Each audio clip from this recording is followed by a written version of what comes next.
সবাইকে স্বাগত জানাচ্ছি। আমি ফিরোজ তোহা। শুরুতেই সংবাদ শিরোনাম। বাংলাদেশের সর্বশেষ গুরুত্বপূর্ণ আপডেট সংবাদে আপনাকে স্বাগত। শুরুতেই সংবাদ শিরোনাম, পরে বিস্তারিত।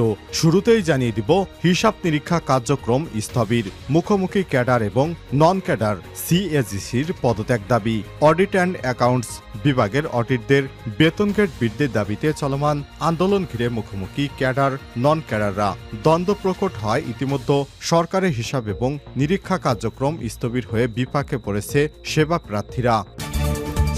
এরপর জানিয়ে দিব বাণিজ্য জ্বালানি শিক্ষা ইস্যুতে ডক্টর ইউনূসের সঙ্গে ইরানের রাষ্ট্রদূতের মতবিনিময়। দ্বিপক্ষীয় এবং পারস্পরিক স্বার্থ সংশ্লিষ্ট বিষয়ে মতবিনিময় করেছে অন্তর্বর্তীকালীন সরকারের প্রধান উপদেষ্টা ডক্টর মোহাম্মদ ইউনূস এবং বাংলাদেশে নিযুক্ত ইরানের রাষ্ট্রদূত মনসুর জাভুসি।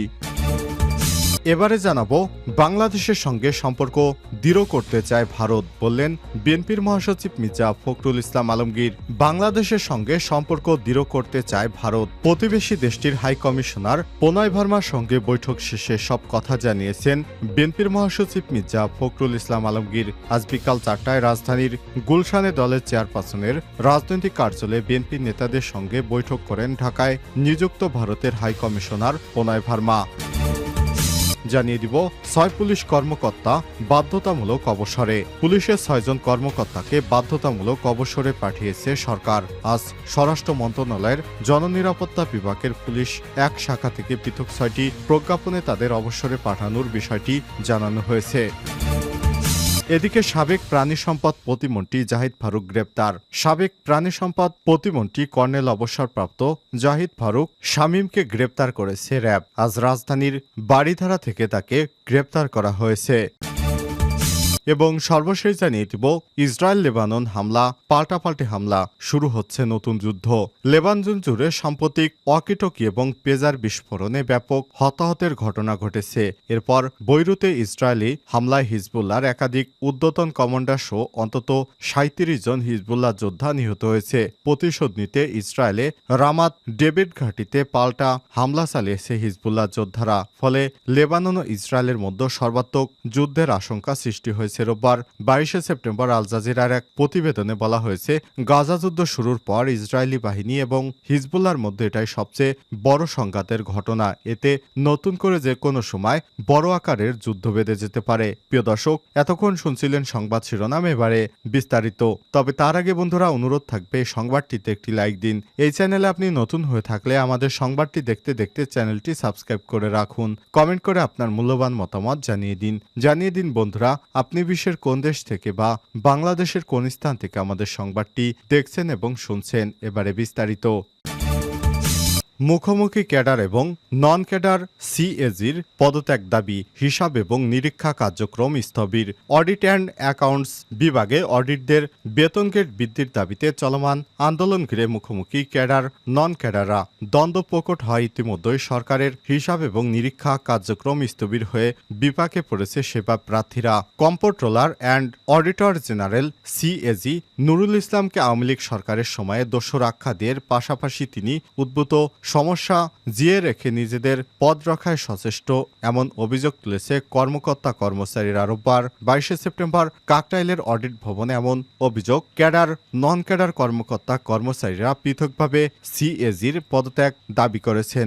এদিন অডিট ভবনের কনফারেন্স রুমে ক্যাডার কর্মকর্তাগণ এবং নন ক্যাডার কর্মচারীরা ভবনের সামনে সড়কে অবস্থানে এরপর বিক্ষোভ শুরু করেন। এক পর্যায়ে নন ক্যাডার কর্মচারী অডিট ভবনে ঢুকে ক্যাডার কর্মকর্তাদের অবস্থানে হামলা চালাতে উদ্যত হলে পুলিশ পরিস্থিতি নিয়ন্ত্রণে আনে। অভিযোগ উঠেছে ছাত্র জনতার গণঅভ্যুত্থানে সরকারের পরিবর্তনের পরই নিষ্পদ হারানোর আশঙ্কায় আতঙ্কিত হয়ে পড়ে সিএজি নুরুল ইসলাম। অনুগত এবং অন্যান্য সুবিধাভোগী কতিপয় ক্যাডার কর্মকর্তাদের মাধ্যমে ডিপার্টমেন্টের নন ক্যাডার কর্মচারীদের উৎসাহিত করে তাদের সঙ্গে সভা করে নিজের দল ভারী করেন। সিএজি পদে তাকে সমর্থনের বিনিময়ে 11তম গ্রেডের অডিটরদের 10তম গ্রেড এবং 10তম গ্রেডের সুপারদের নবম গ্রেড এবং নবম গ্রেডের নিরীক্ষা ও হিসাবরক্ষণ কর্মকর্তাদের সপ্তম গ্রেডে উন্নীতকরণের প্রতিশ্রুতি দেন তিনি। কর্মকর্তা এবং কর্মচারীদের সঙ্গে কথা বলে জানা যায়, বাংলাদেশ ব্যাংকের সাবেক বিতর্কিত গভর্নর আব্দুর রব তালুকদারের প্রত্যক্ষ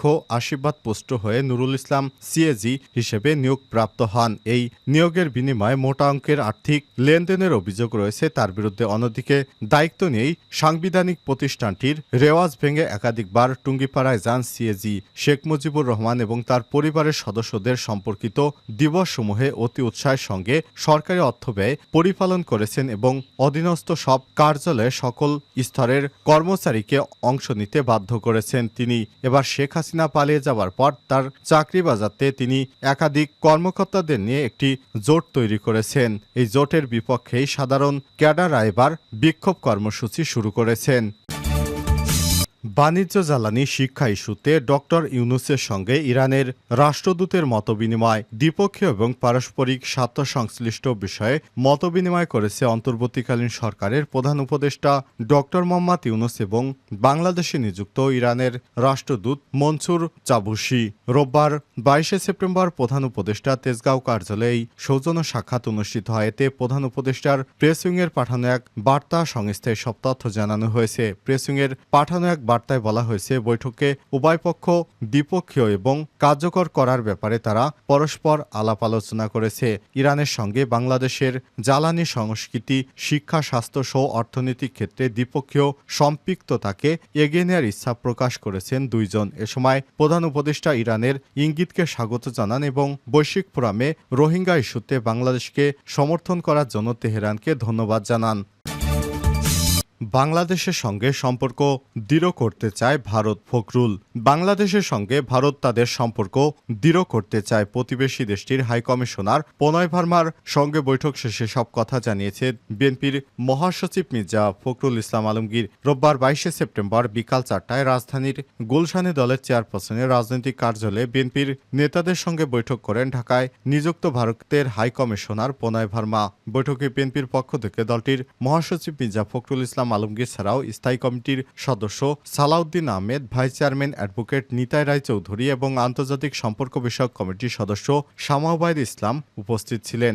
বিএনপির মিডিয়া সেলের সদস্য সাইরুল কবির খান জানান, বিকেলে বিএনপির মহাসচিবের নেতৃত্বে ভারতীয় হাইকমিশনার 2 সদস্যের প্রতিনিধি দলের মধ্যে ওই বৈঠক শুরু হয়। 6 পুলিশ কর্মকর্তা বাধ্যতামূলক অবসরে। পুলিশের 6 জন কর্মকর্তাকে বাধ্যতামূলক অবসরে পাঠানো হয়েছে। আজ 22 সেপ্টেম্বর স্বরাষ্ট্র মন্ত্রণালয়ের জননিরাপত্তা বিভাগের পুলিশ এক শাখা থেকে পৃথক 6টি প্রজ্ঞাপনে তাদের অবসরে পাঠানোর বিষয়টি নিশ্চিত করা হয়। সিনিয়র সচিব ডক্টর মোহাম্মদ আবুল মোমেনের সই করা পৃথক এসব প্রজ্ঞাপনে বলা হয়েছে, বিসিএস পুলিশ ক্যাডার বর্ণিত কর্মকর্তাদের সরকারি চাকরি আইন 2018 সালের 57 নম্বর আইন এবং 45 ধারার বিধান অনুযায়ী জনস্বার্থে সরকারি চাকরি থেকে অবসর প্রদান করা হলো। বাধ্যতামূলক অবসরে পাঠানো সব কর্মকর্তা বিধিবিধান অনুযায়ী অবসরজনিত সুবিধা পাবেন। জনস্বার্থে জারি করা আদেশ অবিলম্বে কার্যকর করা হবে বলেও প্রজ্ঞাপনে উল্লেখ করা হয়েছে। বাধ্যতামূলক অবসরে পাঠানো 6 জন কর্মকর্তা হলেন ঢাকা মেট্রোপলিটন পুলিশ ডিএমপি সহকারী police commissioner Mohammad Dadan Fakir, APBN এর সদর দপ্তরের সহকারী police super Mohammad Rafiqul Islam, Dhaka police অধিদপ্তরে পুলিশ সুপার হিসেবে সংযুক্ত আদেশপ্রাপ্ত রেঞ্জ রিজার্ভ ফোর্সেস RRF এর commandant police super Mohammad Mizanur Rahman, Dhaka শিল্পাঞ্চল পুলিশের সংযুক্ত অতিরিক্ত ডিআইজি সুপার নিউমারি, উপপুলিশ মহাপরিদর্শক AKM Hafiz Akhtar, police telecom ঢাকার অতিরিক্ত আইজি সুপার নিউমারি, উপপুলিশ মহাপরিদর্শক বশির আহমেদ এবং রেলওয়ে পুলিশের অতিরিক্ত পুলিশ মহাপরিদর্শক দেবদাস ভট্টাচার্য। এদেরকে কয়েকদিনের মধ্যেই চাকুরি থেকে অব্যাহতি দেওয়ার হবে বলে জানিয়েছে জনপ্রশাসন মন্ত্রণালয়।